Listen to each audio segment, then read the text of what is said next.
Welcome to this video on creating a bootable USB drive for Windows ISO file using PowerISO. It is useful to install Windows on a PC without an optical drive or to install Windows on multiple PCs quickly. In this video, we'll show you how to use PowerISO to create a bootable USB drive. To get started, download and install PowerISO. You can download the free version of PowerISO from their website. Next, download the Windows 10 or 11 ISO file from Microsoft's website or other trusted sources.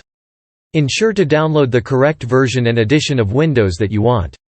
Insert a USB drive into your PC and make sure it's connected properly. Then run PowerISO. In PowerISO, click on the Tools menu and select Create Bootable USB Drive. In the Create Bootable USB Drive window, select your USB drive from the drop-down menu under Destination USB Drive. Then, under Source Image File, browse and select the Windows ISO file you downloaded earlier. Under File System, choose FAT32 or NTFS, depending on the size of ISO file and capacity of USB drive.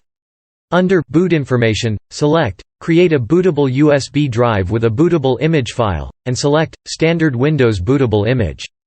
Finally, click on the Start button. The process may take some time depending on the size of ISO file and speed of your PC and USB drive. Once the process is complete, you should see a message saying, "Operation completed successfully." Congratulations! You have successfully created a bootable USB drive for Windows ISO file with PowerISO. Now you can use this USB drive to install Windows on any PC. We hope you found this tutorial helpful. If you have any questions or comments, please leave them below.